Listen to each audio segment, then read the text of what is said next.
Hi നമസ്കാരം. Market പൾസിൻ്റെ മറ്റൊരു pre market റിപ്പോർട്ടിലേക്ക് എല്ലാവർക്കും സ്വാഗതം. അപ്പോൾ ആദ്യം പറയാനുള്ളതെന്ന് പറഞ്ഞാൽ ഡേറ്റാസ് സിമിലർ ആണ്. കഴിഞ്ഞ കുറച്ച് ദിവസങ്ങളായിട്ട് സെയിം ഡേറ്റാസ് അങ്ങനെ തന്നെ മാർക്കറ്റിനകത്ത് വയ്ക്കുന്നു. അതുകൊണ്ട് തന്നെ നമ്മുടെ മാർക്കറ്റിലെ പ്രൈസ് ഒബിയസ്ലി അങ്ങനെ തന്നെ സ്റ്റേബിളായിട്ട് നിൽക്കുന്നു. ഒരു പ്ലസ് ഓർ മൈനസ് ഒരു 0.5% മൂവ്മെൻറ്റ് മാത്രം മാർക്കറ്റിനകത്ത് സംഭവിക്കുന്നു എന്നുള്ളതേ ഉള്ളൂ. അതും സംഭവിച്ചില്ലെങ്കിൽ മാർക്കറ്റ് സ്റ്റക്കായി പോകും. അപ്പോൾ ആ ഒരു മൂവ്മെൻറ്റ് മാത്രമേ അവിടെ സംഭവിക്കുന്നുള്ളൂ. അപ്പോൾ ക്രൂഡ് ഓയിലിൻ്റെ ഡേറ്റ ആണെങ്കിലും 88 നിന്ന് 92 വരെയൊക്കെ ഇടയ്ക്ക് വന്നിരുന്നു. 90-91 റേഞ്ചിൽ നിൽക്കുന്നുണ്ട്. ബാഡാണ്. അപ്പോൾ ബാഡായിരിക്കുമ്പോൾ എന്താണ് ക്രൂഡ് ഓയിൽ ഞാൻ എൻ്റെ പ്രീ മാർക്കറ്റ് റിപ്പോർട്ടിൽ എപ്പോഴും നിങ്ങളോട് പറയാൻ ഉദ്ദേശിക്കുന്നത് തന്നെ ക്രൂഡ് ഓയിലിൻ്റെ പ്രൈസ് ഡയറക്റ്റ്ലി നമ്മുടെ ഇന്ത്യൻ സ്റ്റോക്ക് മാർക്കറ്റിനെ അഫക്റ്റ് ചെയ്യുന്നുണ്ട്.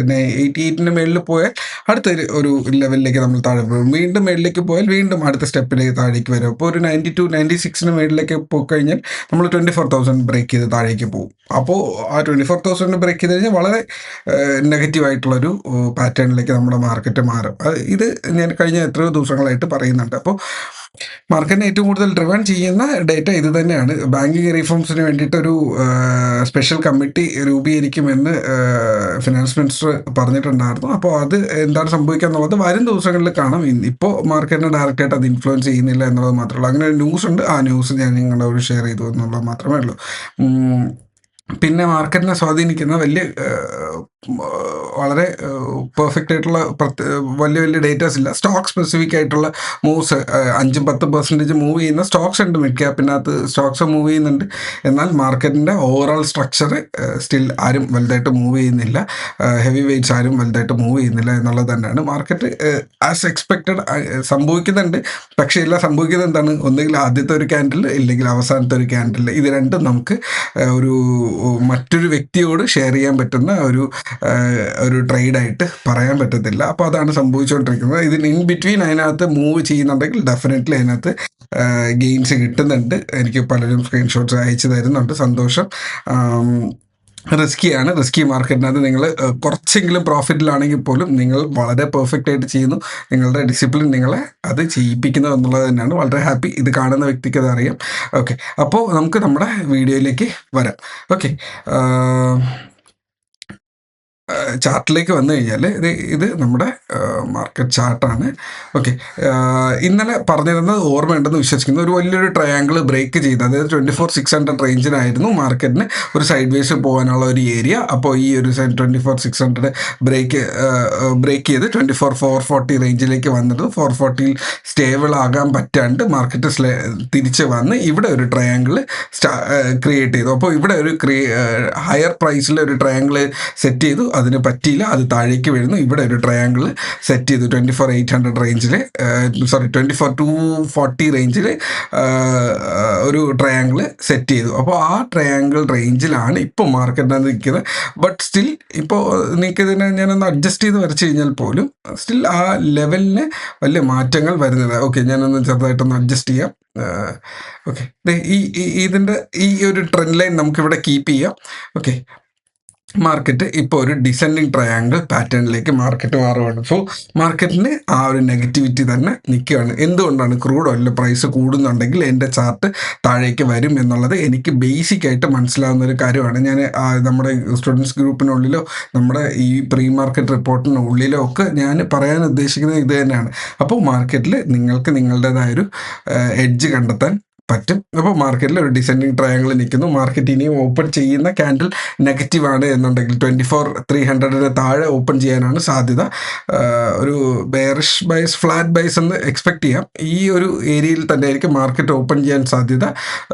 So I M expecting around 24,320, 350 നമുക്ക് റെസിസ്റ്റൻറ്റ് ആയിട്ട് എടുക്കാം. അതിന് മേളിലേക്ക് ഓപ്പൺ ചെയ്യാൻ സാധ്യതയില്ല. സോ ഓപ്പൺ ചെയ്താൽ പോലും ഒന്നുകിൽ 350 ഹിറ്റ് ചെയ്തിട്ട് അവിടെ കൺസോൾട്ടേറ്റ് ചെയ്യാം, ഇല്ല മാർക്കറ്റ് തിരിച്ച് വന്ന് ഈ ഒരു 240-280 റേഞ്ചിനുള്ളിൽ സൈഡ് വേസ് പോകുന്നതായിരിക്കാം മാർക്കറ്റിൽ എക്സ്പെക്ട് ചെയ്യുക.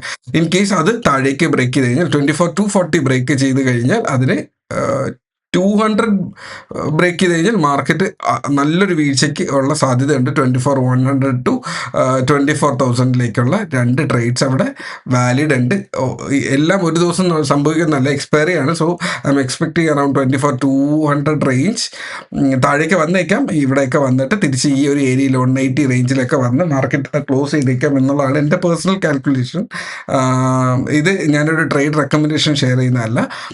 മാർക്കറ്റ് ഇൻ കേസ് മേളിലേക്ക് പോകുന്നു, ഓപ്പൺ ചെയ്ത് 320 നിന്ന് മേളിലേക്ക് വരുവാണെന്നുണ്ടെങ്കിൽ 350 കഴിഞ്ഞിട്ട് ഇതിനൊരു 400 to 440 വരെയുള്ള ഒരു മൊമെൻറ്റം ഉണ്ട്. ഞാൻ അത്രേ എക്സ്പെക്ട് ചെയ്യുന്നുള്ളൂ. മാർക്കറ്റ് ഏറ്റവും ഇമ്പോർട്ടൻ്റ് ആയിട്ടുള്ള റെസിസ്റ്റൻസ് എന്ന് പറയുന്നത് 24,500 തന്നെയാണ്. സോ അതിന് താഴെ ആയിരിക്കും മാർക്കറ്റ് ട്രേഡ് ചെയ്യുക. ഞാൻ എക്സ്പെക്ട് ചെയ്യുന്ന 400-ന് താഴെയാണ് ട്രേഡ് എക്സ്പെക്ട് ചെയ്യുക. അപ്പോൾ 24,100, അതായത് ഇവിടുത്തെ 24,000-നും 24,500-നും ഇടയിൽ ഞാൻ എക്സ്പെക്ട് ചെയ്യുന്ന അതിനും ഒരു 100 പോയിന്റ് താഴെ 24,400-നും 24,100-നും 24,100-നും ഇടയിൽ മാർക്കറ്റ് ട്രേഡ് ചെയ്യുക എന്നുള്ളതാണ്.